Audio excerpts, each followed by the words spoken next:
Hi guys, welcome back to my channel. இன்றைக்கி நம்ம வீடியோவில் என்ன பார்க்க போகிறோன்னா, ரோஸ்மெரி செடியை ஒரு புழு ஃபுல்லாக சாப்பிட்டுருக்கு. அதை நம்ம ஃபுல்லாத்தையும் கட் பண்ணிவிட்டு அடுத்த வீடியோவில் நான் சொல்கிறேன் எப்படி அதை க்யூர் பண்ணி ரெக்கவர் பண்ணலான்ட்டு. நான் ஒரு ஸ்ப்ரே ரெடி பண்ணி வச்சுருக்கேன், அதை அடுத்த வீடியோவில் சொல்கிறேன்.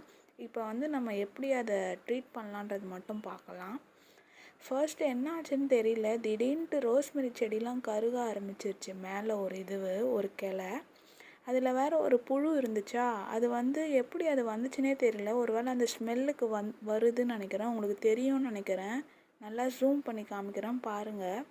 அது என்ன பண்ணுதுன்னா, கொஞ்சம் கொஞ்சமாக ரோஸ்மெரி லீஃபை சாப்பிட்டுட்ருக்கு. எப்பட்றா அது வந்துச்சுன்னு பார்த்தா, அது செடிங்க பக்கத்தில் வைக்கவே எப்படியோ அது வந்துட்டுருக்கு. ஸோ நான் அதை கொஞ்சம் தள்ளி வச்சுருக்கேன். இது ரோஸ் செடிங்க. இதுவும் நல்லா துளிர் விட்டு, நான் முன்னாடி வீடியோவில் போட்டிருப்பப்ப சின்னதாக இருந்தது கொஞ்சம் துளிர். இப்போ கொஞ்சம் நல்லா பெருசாக வளர்ந்துருக்கு. நல்லா ரெட் கலரில் இருக்குது துளிர். அவ்வளோ ஆரோக்கியமாக இருக்குது செடி. எந்த ஒரு நோய் தாக்குதலும் இல்லை. ரோஜா செடிங்களுக்கு நல்லா ஹெல்த்தியாக வளருது. அது இன்னும் நல்லா வளர்கிறதுக்கும் நான் ஒரு சீக்ரெட் ஃபெர்டிலைசர் சொல்கிறேன் நெக்ஸ்ட் வீடியோவில். அதுக்கப்புறம் எல்லா செடியும் நான் ஃபஸ்ட்டு ப்ரூன் பண்ணி விட்டுட்டேன் இல்லையா. அதுக்கப்புறம் துளிருங்க தான். ஸ்டெப் பை ஸ்டெப்பாக நீங்கள் ஃபாலோ பண்ணாலே, நான் சொல்கிற டிப்ஸ் ஃபாலோ பண்ணாலே உங்கள் செடியும் நல்லா வளரும். நம்ம ரோஸ்மெரி செடியை கட் பண்ணி விட்டுடலாம். அந்த ஒரு கிளையில மட்டும் ஃபுல்லாக கொஞ்சம் கருகி அதில் கொஞ்சம் ஒரு க்ரீன் கலர் புழு இருக்குது. அது செடிங்க சாப்பிட்டுட்ருக்கு செடியை. ஸோ அதை இன்னும் விட்டுட்டா ஃபுல்லாக நிறைய பரவிடும். அதனால் நம்ம எல்லாத்தையும் கட் பண்ணி விட்டுடுறோம். அந்த ஒரு கிளையில மட்டும்தான் இருக்குது. ஏன்னா அது ஃபுல்லாக ஸ்ப்ரெட் ஆகிடுச்சுன்னா அப்புறம் நம்ம செடியே வேஸ்ட்டாக போயிடும், வீணாகிடும் அப்படியே விட்டுட்டோன்னா.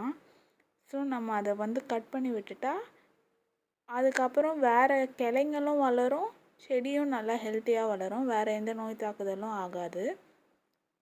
கட் பண்ணி விட்டுட்டேன்.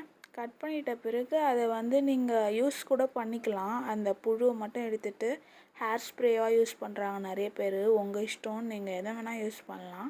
இல்லாட்டி தூக்கி போட்டுருங்க உங்களுக்கு யூஸ் இல்லைன்னா. எனக்கு ரோஸ்மெரி நான் ஹேருக்காக தான் யூஸ் பண்ணிகிட்ருக்கேன்.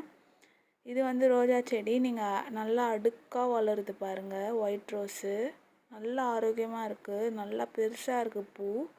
எந்த ஒரு நோய் தாக்குதலும் இல்லை. நர்சரியில் வாங்கின மாதிரியே, நர்சரியில் எப்படி வாங்கினோமோ அதே மாதிரி தான் இருக்குது. இது பன்னீர் ரோஸு. நிறைய பூ பூத்துடுச்சு. நீங்கள் வீடியோ பார்க்கலன்னா போய் பாருங்கள். அதுக்கப்புறம் அது பூத்துட்ட பிறகு அதை கட் பண்ணி விடணும்.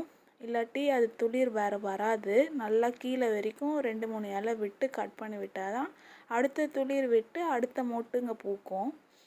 இது மாதிரி சின்ன சின்ன டிப்ஸ் ஃபாலோ பண்ணுங்கள். உங்களுக்கும் இது மாதிரி நிறைய ரோஜா செடி பூக்கும். மறக்காமல் என் வீடியோவை லைக் பண்ணுங்கள், ஷேர் பண்ணுங்கள், சப்ஸ்கிரைப் பண்ணுங்கள். தேங்க்யூ ஃபார் வாட்சிங்.